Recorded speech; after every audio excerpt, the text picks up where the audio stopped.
Hermanos, hay situaciones tan difíciles en la vida de un hombre, pero como que se multiplican, se acrecientan cuando estamos en el ministerio. Dice la Escritura que el rey David se acercó con su ejército para tomar la ciudad de los Jebuseos. Seguramente David llevaba la orden del Señor de tomar aquella ciudad para ir instalando y dándole forma al reino de Israel, al reino hebreo. No explica bien la Escritura ahí por qué David quería tomar esa ciudad, pero que le parecía tan importante. Sin embargo, se llamó la ciudad de David, Jerusalén. Pero dice la Escritura que se apostó con el ejército, ya preparado para el combate. Y se burlaban los jebuseos de él, que aún los ciegos y los cojos los podrían detener. Se burlaban del ejército hebreo. Y yo me imagino descender cabalgando a David en una asna blanca, adornada con ricos tapices como los poderosos, que habla el canto de Débora en el capítulo 5 de Jueces. En la angustia, procurando ocultar esa angustia que está previo a la batalla. La angustia cuando uno no sabe cómo le va a ir, cuando está en medio de las sombras de la muerte, esperando que ningún flechazo lo hiera, o alguna lanza o algún enemigo pueda derrotarlo.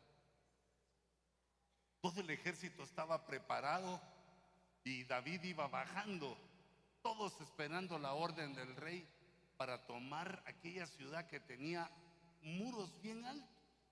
Era casi inexpugnable aquella ciudad, y la fe de David y de aquellos hombres que deseaban tomarla. Pero dice la Escritura que David corrió, o cabalgando en su asna, mientras los hombres luchaban, cada quien con sus miedos, sus terrores. El rey de los terrores haciendo de las suyas en el alma de los soldados cuando van a enfrentarse a la batalla.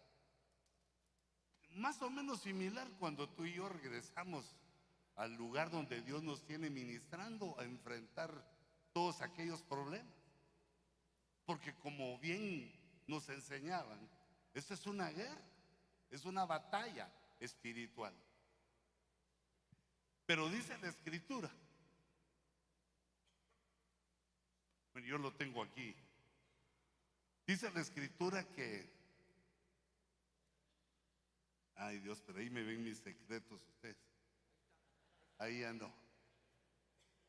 Dice la Escritura que David había dicho, yo lo miro ahí suavecito porque estaba el ambiente de la batalla, estaban todos los soldados ya dispuestos para la batalla.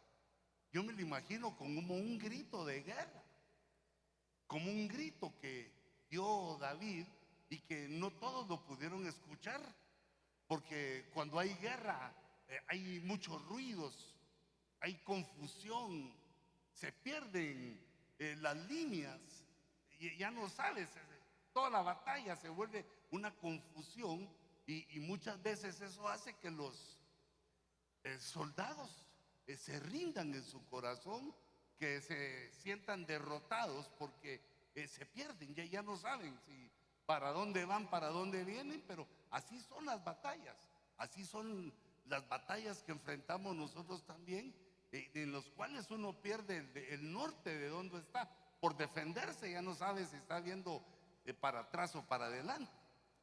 Pero debemos entender que en esta confusión tenemos también la confusión de la batalla, tenemos también a nuestros compañeros de milicia, a los otros soldados que nos pueden dar el aliento. Al verlos a ellos nos dan el aliento.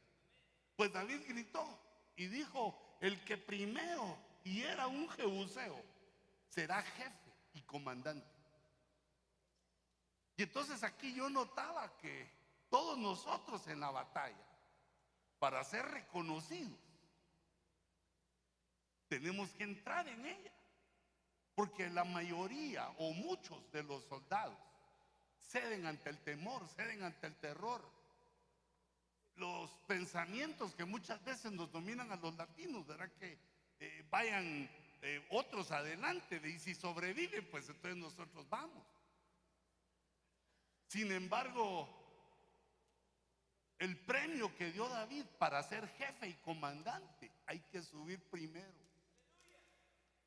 Hay situaciones que nos aterrorizan, situaciones que van más adelante o mucho más adelante que nosotros, o son más poderosas que nosotros, pero Dios nos pone en esa prueba para que recordemos que Dios está con nosotros, por nosotros, en nosotros, que aunque hay invisibilidad, aunque no podemos verlo, ni nuestros adversarios, Él está obrando por medio de nosotros. Y entre aquellos hombres que escucharon esa voz, uno de ellos hábil, yo me lo imagino entre los matorrales, salió cubierto de alguna manera, de aquellos soldados que todavía pueden tirarse al frente, dar un par de vueltegatos y salir corriendo. Y él corrió hacia las puertas de Jerusalén, donde estaba la mejor protección de los jebuseos, haciéndose a un lado, haciéndose a otro, para impedir que las flechas o las lanzas lo hirieran. Llegó y fue el primero que hirió un jebuseo. Ahí dice, y Joab, hijo de Sarvia, subió primero y fue hecho jefe, fue reconocido, fue hecho jefe y llegó a ser comandante. Porque la motivación, digamos, que Dios nos da en medio de las batallas es que las enfrentemos, que no esperemos otras situaciones, sino que las enfrentemos y que Él va a estar con nosotros. Pero qué fácil es predicarlo, qué fácil es decirlo, y no cuando está uno ya en la situación difícil que puede causar grandes daños o derrotas. ¿Qué pensaría David? Porque la Biblia dice que antes de la batalla los reyes se meten en la angustia de ser derrotados, de llegar de ser de reyes a esclavos de otro rey. Y no solo por la derrota, sino también por la muerte de sus soldados. El rey se mete en una situación, digamos en este caso el pastor, se mete en una serie de situaciones que está poniéndolo nervioso, llenándolo de pensamientos que son negativos. Y es ahí donde debe entrar pues la situación que nosotros conocemos, que es pues la fe, la certeza de lo que se espera. Sin embargo, Joab logró ese reconocimiento. ¿Te imaginas? En su asna blanca David de lejos lo vio, porque Joab era su sobrino. Esa Sarvia es hermana de David. Yo lo que hubiera pensado cuando estoy leyendo eso, hubiera pensado que David dijo, ¿cómo no fue uno de mis hijos el que subió ahí? ¿Cómo no fue uno de los míos el que hizo esa proeza? La que yo mismo dijo, el que suba primero lo hago jefe y comandante. Porque mira, este reconocimiento de Joab no lo puso David por ser su sobrino, no lo puso porque que tuviera alguna prebenda, ni por familia ni por ninguna razón, sino que fue reconocido por su actitud en la guerra. ¿Te imaginas los demás soldados cuando vieron a Joab enfrentar al primer jebuseo y salir victorioso? Les dio fuerza, subieron tras de él y obtuvieron una gran victoria. Y dice la escritura que lo que dejó Dios en la Biblia Es para nuestro ejemplo. Son sombras para nuestro ejemplo de que nosotros debemos ser los primeros en enfrentar las batallas. Para eso nos llamó el Señor. Y nuestras ovejas al vernos también serán o subirán tras nosotros a la batalla.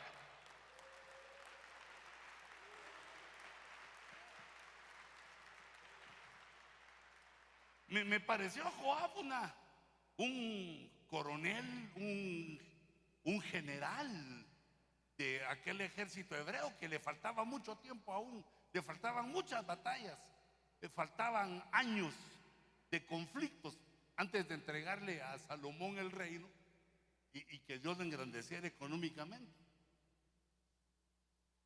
Pero hubo un detalle que Joab no entendió. Esto yo lo veía ayer cuando escuchaba predicar a los hermanos, que es un discernimiento que tiene que tener el soldado.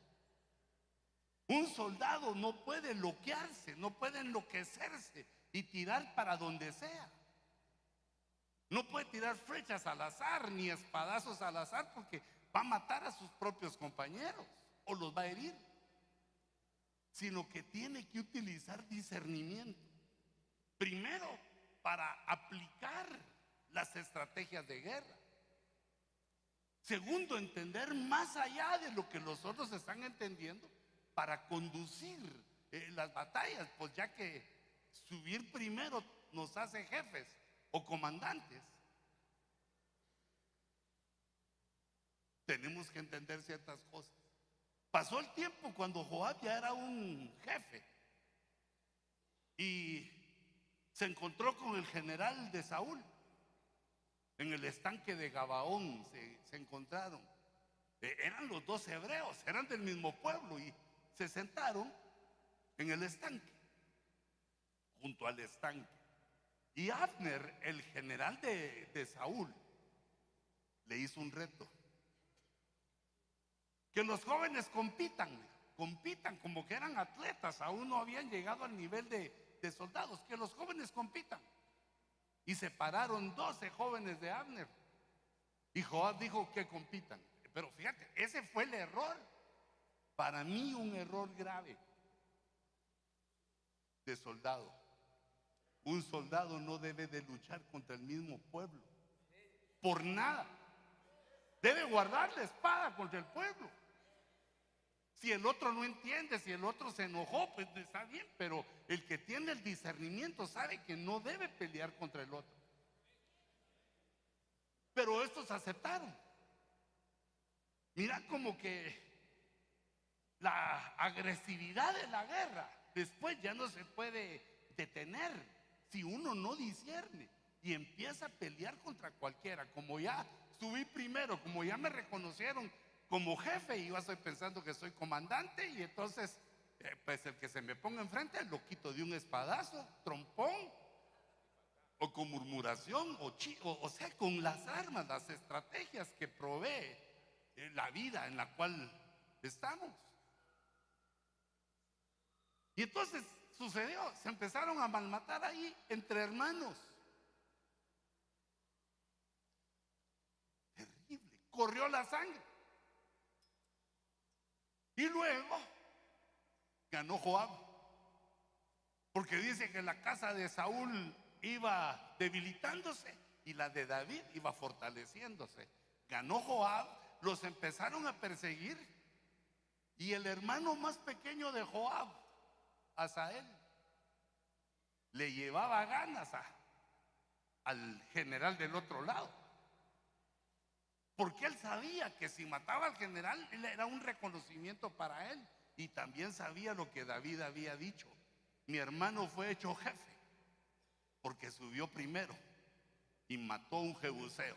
¿Qué me darán si mato a Abner, el general del ejército de Saúl? Siguió tras Saúl. Y aunque Abner le pidió que no luchara contra él, mira, estimó mal a Asael que podía pelear contra el general, y Abner lo mató. Y eso se volvió una amargura en el corazón de Joab, que después lo hizo llegar a ser un traidor y matar a traición al que había matado a su hermano. Es decir, no discernió que la guerra es la guerra. En la guerra hay vivos y muertos, sino que guardó en su corazón la venganza. Y luego aquel hombre que había subido primero como jefe, había llegado a ser el comandante de todo el ejército de Israel, de todo el ejército hebreo. Ahora David, llorando, lo maldice al que mató a ese hombre, que no falte en su familia quien mendigue pan, quien esté enfermo.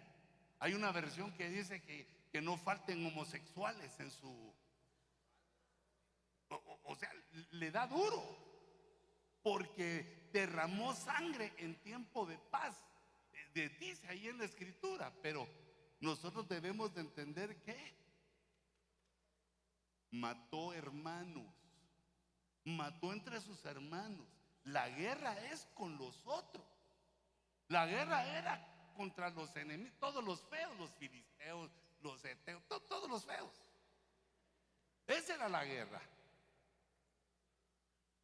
Y entonces, como dice la Biblia que esas cosas son sombra, debemos entender que por nuestro carácter, hermano, así somos los humanos, hombre. Caemos mal, hacemos cosas que al otro le ofende. Mira, hacemos cosas que se le pone un hermano cerca, le pone una iglesia cerca al hermano que ya está instalado. O tal vez no iglesia, pero le abrió un discipulado y ya lo ves como enemigo. Difícil. Por eso te digo el discernimiento, porque no solo es comenzar como jefe, porque hermano, si estás aquí quiere decir que ya subiste primero. Porque ¿dónde están aquellos que fueron convocados y siendo del ejército? Si no están aquí es porque no subieron primero, pero vos subiste primero. Pareces como aquellos fanáticos de Argentina que vendieron el carro, vendieron la casa para ir a ver un partido de fútbol. A saber qué hiciste tú también para venir acá. Unos a jalón, otros sin saber bien cómo iban a estar aquí. Es decir, el esfuerzo que hace el soldado por recibirlo, por subir primero. Dios reconoce eso. Entre nosotros tal vez no mucho, porque así somos. Esa es la comprensión que debemos hacer, que aunque nosotros procuremos hacer todo bien, siempre algo sale mal. Son lo que nosotros recogemos como producto del error. Es que el error es tremendo, porque hay veces que hacemos todas las cosas bien y sale mal. Y otras veces que hacemos todo mal, sale bien. Ya no sabe uno para dónde agarrar. Pero considero que lo que debemos nosotros entender es, o digamos discernir, es contra quién batallamos. Hermanos, nuestros adversarios son las fuerzas del mal. El que suba primero contra las fuerzas del mal, no contra nosotros. Por eso quedó escrita ya la triste historia del comandante Joab, que hizo grandes hazañas, pero en el recorrido de su función se equivocó derramando sangre, se equivocó luchando contra aquellos que no debía. Padre, en el nombre de Jesús, te damos gracias porque nos has dado la fuerza para subir primero. Gracias, Señor, porque nos enseñas tus estrategias y nos das el valor para enfrentar tus batallas. Señor, somos tus soldados que peleamos las batallas de Jehová, las batallas de nuestro Señor Jesucristo y las batallas del Espíritu Santo. Danos, Señor, tu unción. Llénanos de tu discernimiento por tu gracia y tu misericordia, Señor, por cuanto nos has llamado. Llénanos también del discernimiento, de la paciencia para soportar aquello que nosotros pensamos inconveniente.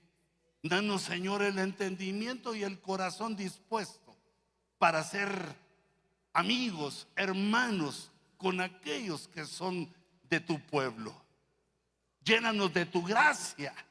Danos, Señor, tu dulzura para que en medio de la batalla estemos todos en unidad bajo la bendición del general que has puesto sobre nuestras cabezas. En el nombre de Jesús lo creemos y lo recibimos de ti, Señor. Amén. Hermano, démosle fuerte el aplauso al Señor.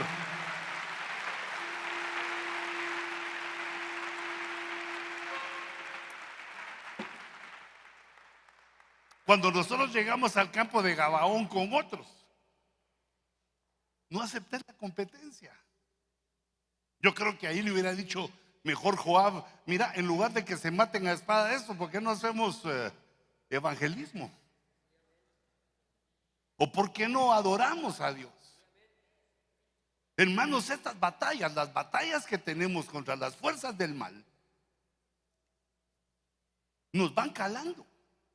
Necesitamos ser ministrados, necesitamos despojarnos del estrés, porque además de todo lo que ya está contra nosotros, vienen aquellos nervios internos que no se miran, que lo empiezan a uno a enfermar.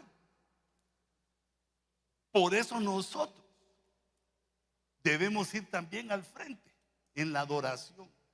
Cuando te sientas cargado, cuando te sientas que estás en tus límites, no llames a uno de tus ovejas para que escuchen tus cuitas y lágrimas. Ni tampoco llames a tu esposa para llorar en su regazo, porque no es tu mamá.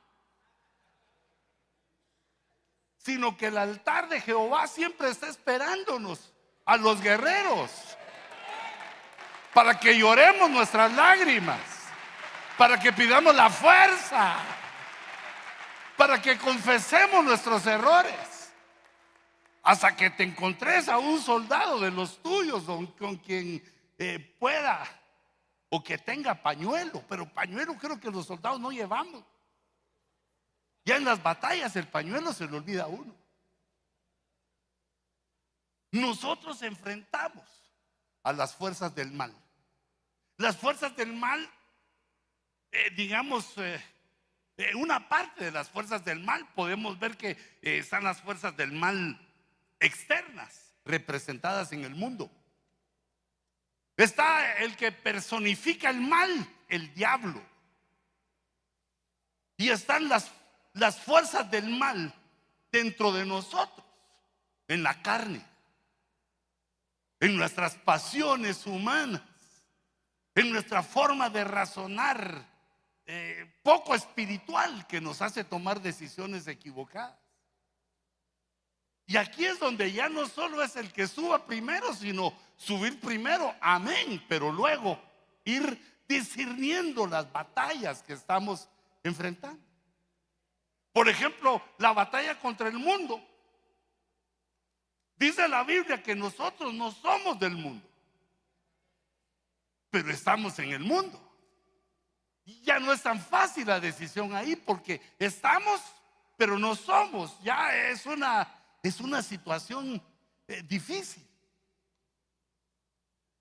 Yo había puesto aquí un verso que me gustó en pero aquí, es que perdón, aquí sin computadora no pude hacer mi cuadrito. Bien. Lo que dice Santiago: o almas adúlteras. Debe ser un adulterio almático, pues no es un adulterio de cuerpo.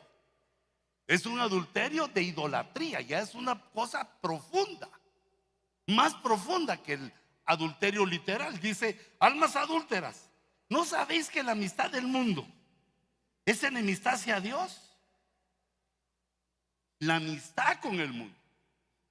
Por tanto, el que quiere ser amigo del mundo se constituye enemigo de Dios. Entonces, estamos en el mundo, no somos del mundo, pero el límite es, las fronteras son la amistad, porque estamos en el mundo y debemos participar en cosas del mundo, porque si no, ¿quién va a ir a decirle a todos los pecadores, a los incrédulos? ¿Quién va a ir a decirles que Jesús es Dios? Tenemos que incursionar, porque aquí vivimos. No podemos abstraernos de la responsabilidad que el Señor nos dejó, de la batalla de proclamar en el mundo su mensaje. Pero esta versión, la Biblia al día, dice, en lugar de almas adúlteras, dice, se están pareciendo ustedes, renunciamos, ¿verdad? Pero sí para entender lo que no nos pase, ¿verdad? Se están pareciendo ustedes a la esposa que le es infiel al esposo con el peor de sus enemigos. Esa no puede ser, hermanita, esa es una patada, aunque sea suavecito. No comprenden que el que establece amistad con los enemigos de Dios, y pone aquí que son los placeres mundanales, se convierte en enemigo de Dios. Pero no solamente son los placeres mundanales, sino que, digamos, en el mundo está representado con sus fiestas idolátricas, con su conexión con la idolatría en casi todas las cosas. El mundo no está hablando del planeta, sino del sistema, el cual desconocemos porque nacemos en el sistema. De repente entiende uno o medio entiende dónde está, pero nosotros no lo pusimos ni votamos por él, sino que somos parte del sistema. Quiere decir que Dios permitió que naciéramos en el sistema, como que nos enviara el Señor al sistema del mundo, al sistema gobernado por el adversario, como que nos mandara como agentes secretos. Y nosotros entramos en ese ambiente, somos recordados nuestro privilegio como hijos de Dios y como soldados de Cristo, y nos pone Dios a trabajar en medio de los incrédulos, atrayendo las almas a Jesús con victorias maravillosas, como la que Dios obtuvo por medio de alguien que te habló a ti, alguien que se tomó el tiempo para decirte que Jesús es Dios, y a partir de eso Dios te ha ido transformando hasta ser lo que eres ahora. Nos ha ido cambiando Dios con los años, pero casi nosotros solo nos damos cuenta que estamos más gorditos. Mira tan lindo que lo dije. Hubiera sido alguien que no nos quiere y nos dice, están más obesos y viejos y canosos. Pero aunque el cuerpo va caminando hacia su destino final, también nuestra alma va desarrollando y va cambiando, y nos va haciendo guerreros poderosos, guerreros eficientes. Uno que pelea contra las fuerzas del mal debe conocer su lugar secreto. El lugar secreto es el altar de Jehová, donde uno llora. Yo no dejo que la hermana Cuti me deje ver llorar. Solo cuando me entra el aire así en el ojo y se me... Porque uno cuando llora hace caras como de ridículo. Se pierde la compostura, y no es esa compostura la que debemos perder. Pero dice la Biblia, a mí me suena conocido esta gente que dice el Salmo 91, el que habita al abrigo del Altísimo. ¿No te suena conocido una persona a ti así? Como nosotros que estamos bajo cobertura. El que habita al abrigo del Altísimo morará bajo la sombra del Omnipotente. ¿Y dónde es eso? Es el altar, donde uno llega y dice, diré yo a Jehová, esperanza mía mi castillo, mi Dios, ¿en quién confiaré? El lugar del altar donde nosotros nos expresamos y retomamos la fuerza para volver a la batalla. Ya no somos del mundo, pero estamos en el mundo. Y ahora la escritura, bueno, nos da muchos versos que tú también conoces y sabes, pero yo ponía aquí una definición así cortita de lo que es la amistad, porque la amistad debe ser entre nosotros, no con el mundo. Y dice que la amistad es una relación de afecto. Nos tenemos que querer. Mira, que te sea importante las cosas del otro. Mostremos nuestro afecto. Y dice también simpatía. Eso no quiere decir alguien que no tiene patas, ¿verdad? Sino que procurar ser amable con los demás. Mira, no gana el amargo, no gana el que tiene más fuerza. Sino que porque entre nosotros no es la batalla, entre nosotros no es la fuerza. No debemos competir entre nosotros, sino ser simpáticos.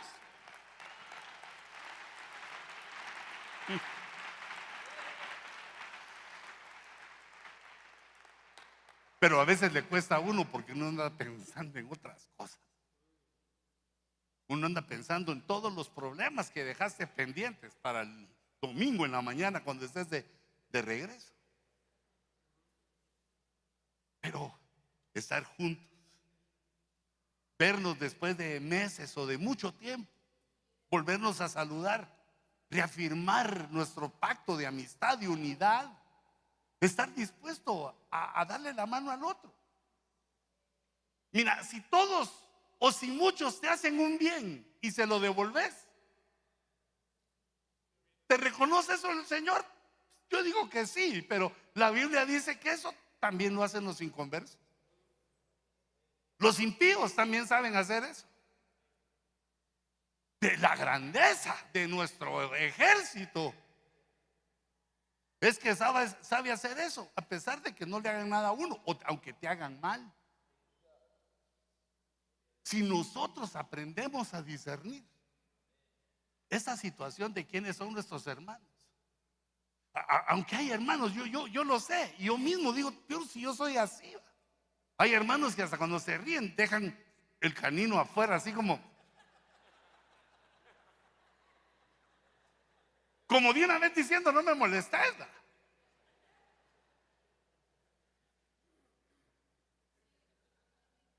Una persona que ha subido primero, una persona que ha sido hecho jefe y va para comandante, tiene que tener su lugar secreto para ayudar, para llorar y para pedirle a Dios que lo ayude, porque no debe levantar, sí puede, pero no debe levantar su espada contra los otros.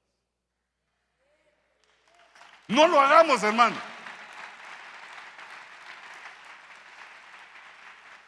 Mira, y dice que también hay que tener confianza entre hermanos, pero el mundo, no podemos confiar en el mundo. Mira ese que me encontré, ese es un galón, es un insignia, solo con estrellita de 5 picos me encontré. No puedo dibujar una de esas. Pero como también la estrella que le pusieron a los argentinos en su camisola tiene 5 estrellas, dije, bueno, que se vaya así de a 5, a los 5 ministerios. Si vamos a luchar contra un enemigo tan poderoso, tenemos que saber cuál es nuestra arma. Mejor miro aquí de cerca.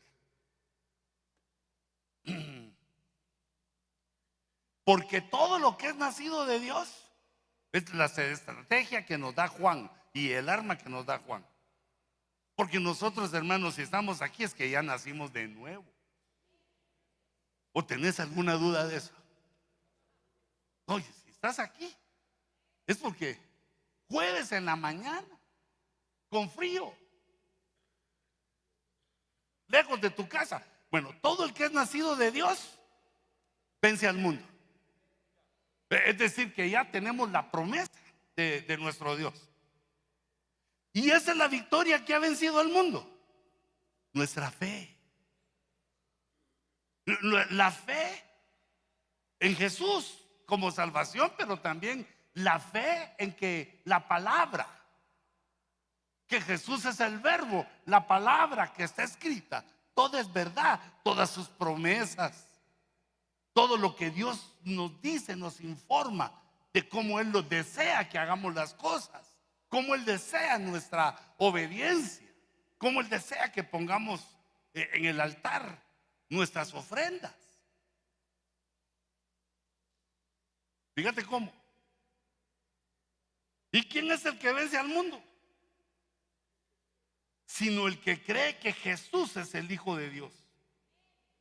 Lo quité muy rápido. Entonces esta es nuestra fe, que lo que leemos, el mundo nos dice cosas, el mundo nos habla de sus idolatrías, de la ciencia que se opone a Dios. El mundo nos habla de muchas cosas y nosotros tenemos a nuestro favor, no solo para enfrentarlo, para derrotarlo, nuestra fe. Y como por el oír es que viene la fe, por el oír se fortalece la fe, el oír la palabra de Dios nos fortalece. Esa es nuestra arma contra el mundo. Estamos en el mundo, pero no somos del mundo. ¿Y cómo lo vencemos? No seamos vencidos por él, sino que venzamos por la fe.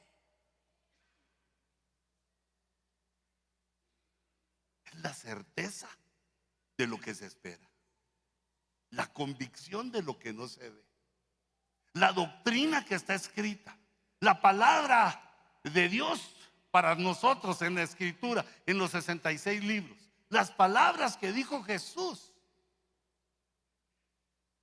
Todo esto fortaleciendo nuestra fe para que no sean nuestros argumentos, nuestros razonamientos, nuestra forma de ver las cosas, porque si no se nos sale lo que aprendimos en el mundo. Y lo que aprendimos en el mundo es a no dejarnos de nadie. Y ya bravo uno dice que no me dejo de nadie, le pone así el colmillo.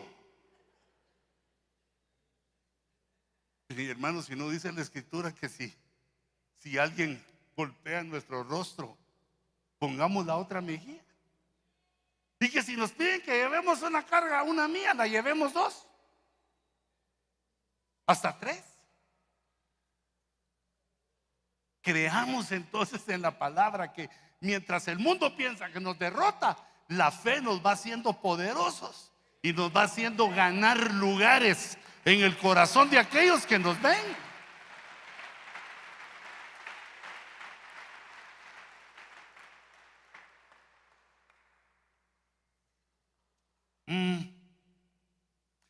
Hay otro enemigo, las fuerzas del mal, que son nuestros enemigos. Hay que subir primero contra ellos, pero estos son los enemigos que están dentro de nosotros. Mira ese descubrimiento asombroso que hizo Pablo, que el mal mora en nosotros, que queremos servir a la ley de Dios, queremos fluir en la ley de Dios, pero hay otras fuerzas, hay otras leyes que moran en nosotros, que nos llevan al mal. Y nosotros entendiendo eso debemos saber que lo que hagamos mal no debe ser ocultado. Bueno, hay cosas que sí merecen, no tienen el valor, pero cuando hacemos mal, eso no debe ser ocultado, sino que debemos aprender a pedir perdón, a arreglar las cosas. Porque si no, esas son manchas que van quedando y de león blanco pasa uno a ser leopardo lleno de manchas, una tras otra. Lavándonos, limpiándonos en la Santa Cena, con la palabra. Y también nosotros diciendo, yo me equivoqué, perdón. ¿Qué hacemos? ¿Qué se puede hacer? Y buscando las soluciones a los problemas, con discernimiento, con inteligencia. Dice la Biblia, No, perdón, si leo todo lo que puse, ya no me da tiempo. Mejor pasemos aquí al diablo, porque hay que luchar contra el diablo. El diablo es la personificación del mal, es una persona que el mal se apoderó y Dios lo pone cerca de nosotros para que miremos lo que pasa con el que se deja.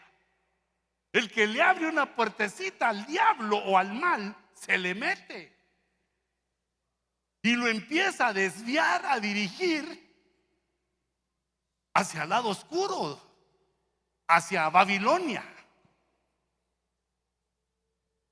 Entonces, me disfrutaba las estrategias que el apóstol nos enseñaba anoche. Yo busqué algunas. No le deis oportunidad al diablo. No estés abriendo puertas. Estás llamado para otra cosa, para enfrentarlo. No estés abriendo puertas, digamos en lo secreto, haciendo cosas idolátricas, haciendo tu nacimiento ahí el 24 y impidiendo que nadie lo mire, y diciéndole a la familia: esta es cosa solo de nosotros. Porque si nosotros no te vemos, pero le abrís puertas al diablo, hombre. Participando en cosas idolátricas, participando en hechicerías, en esas cosas horrorosas, diabólicas, que debemos de discernir y oponernos. No le des lugar, no le demos. Antes de ese verso está hablando de la falsedad, de la mentira, de la murmuración. ¿Crees que el diablo no reconoce también? Te reconoce y me reconoce cuando hacemos cosas hasta innombrables. Ahí la sabe, ahí está el dispuesto, está dejando: abrime la puertecita, pues abrime la puertecita. Y si no te agarra a ti porque sos duro, maduro, sos tayuyo, pues mira si puede con tu esposa o con tus hijos. La estrategia de Santiago es: someteos a Dios y resistid al diablo. Resistid quiere decir: no te movas de tu puesto. Resistid, sé tenaz, sé perseverante. Sabes que vas bien porque lo has leído en la escritura y lo has oído en la predicación. Seguí el camino recto, derecho, porque vamos a tener este tipo de ataques.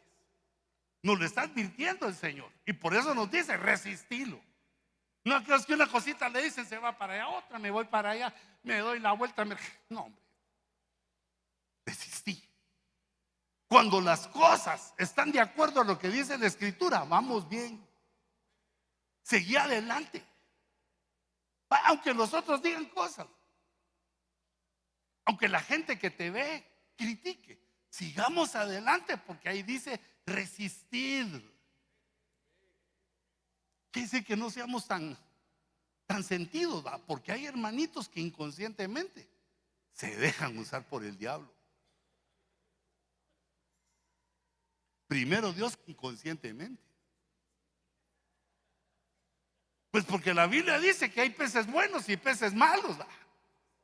Los peces malos no los quiere el apóstol en la red, dice, son los buenos, pero por donde sea hay otros malos. Hay trigo y hay cizaña, hay corderos y hay cabras.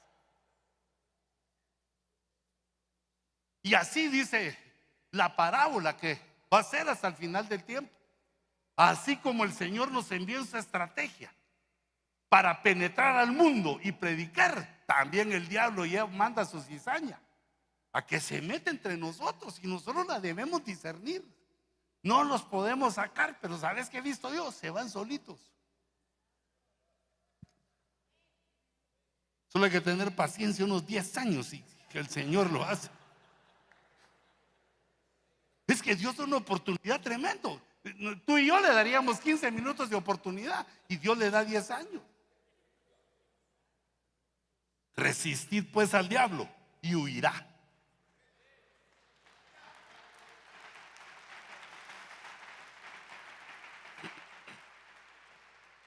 La estrategia de Judas es que sepamos decirle: el Señor te reprenda. No se atrevió a decirle cosas: diablo apestoso, azufre, feo, coludo, orejas de boxer. No se puso a alegar con él, ni a decirle: qué malo sos, el infierno el Señor te reprenda, Jehová te reprenda. Y nosotros aprendimos también la revelación que Jesús nos dio, porque esta revelación no la tenían los hebreos. Según lo que leo, es que aquellos reprendían a los demonios en el nombre de Salomón, y ponían que velas negras y velas, tenían unos sus rollos inventados, y el diablo, risa y risa, los hacía pensar que se iba. Por eso viene Jesús y nos dice: no, en mi nombre, en el nombre de Jesús, que el Señor te reprenda. Tenemos armas contra el personaje malévolo. Y esta de Efesios, esta es de Pablo: revestidos con toda la armadura de Dios, para que podáis estar firmes contra las insidias del diablo. Mira, esta insidia, las insidias abundan demasiado en nosotros. Eso para mí es hasta más peligroso que la murmuración. Por eso vi el diccionario, porque la palabra insidia solo me sonaba que qué malo, no lo hagas. Pero dije yo: ¿qué es? Es un engaño oculto. Mira la insidia. El engaño es diabólico, hermano. Nosotros no podemos estar en el engaño. No podemos poner nuestros pies en el engaño. Eso es diabólico. Tenemos que aprender a soportar la presión de la verdad, porque aunque es dolorosa por momentos, al final da paz, al final da el respaldo, al final da la victoria. Esta arma que usa el adversario, 2:24 dice. Pues será que comencé hace 2 minutos con 24 o va, no va de retroceso. Un engaño disimulado para perjudicar a alguien. Nosotros, los guerreros que subimos primero, ¿cómo nos vamos a poner a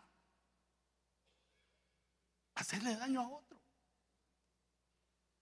Debemos de subir, de discernir para subir ese nivel, y de entender que, digamos, el que hace mal, ya por el propio peso de lo que hizo, él va a sufrir su corrección. Pero ¿cómo es posible que un hijo de Dios encuentre una forma disimulada para dañar a otro? Así como Dios reconoce a los que suben primero, también reconoce a los que disciernen para hacer bien, para actuar bien con la autoridad que les ha sido dada. También Dios sabe cuando estamos de insidiosos, de competitivos, de querer quitar del camino de alguna situación a otro que nos parece poderoso. ¿Acaso no es la locura esa de Saúl, de no querer reconocer en David una ayuda, un soldado excelente que le estaba enviando el Señor, sino de querer solo yo solito, solo conmigo ganamos?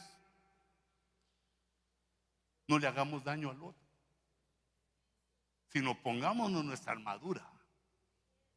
El más difícil es el cinto de la verdad, porque ya no cierra con los botones.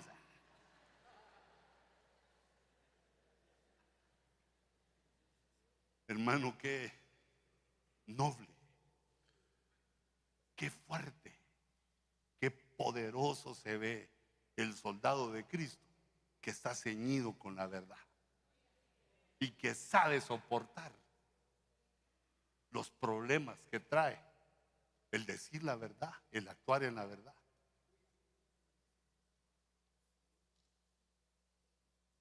Que el buen Dios que nos llamó que el Señor que nos ha traído a esta batalla nos llene de su discernimiento. Cierra tus ojitos. ¿A quién le has hecho daño? ¿De quién hemos hablado? Sabiendo algunos de sus errores. Y nos hemos inventado un poco más para que tenga peso lo que decimos.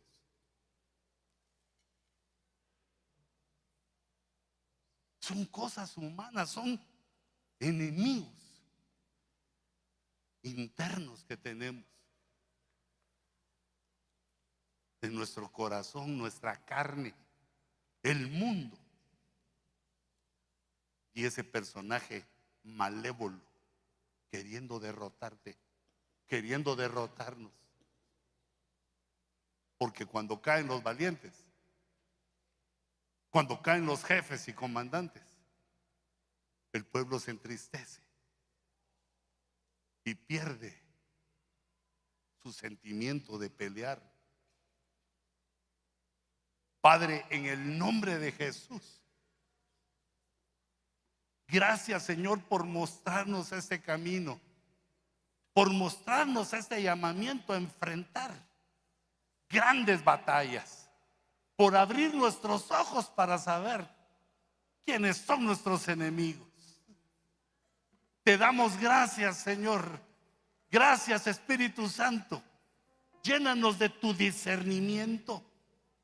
Llénanos de tus pensamientos. Danos, Señor, la inteligencia para andar en el Espíritu.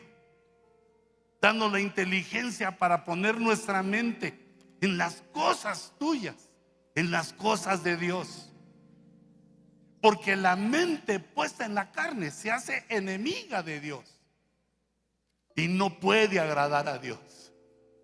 Ayúdanos, Señor, para que nuestra mente, nuestros pensamientos sean puestos en ti, Señor. Y por el privilegio que me das de exponer la palabra, yo bendigo a esta ala militar espiritual del ejército que ha levantado al apóstol Sergio.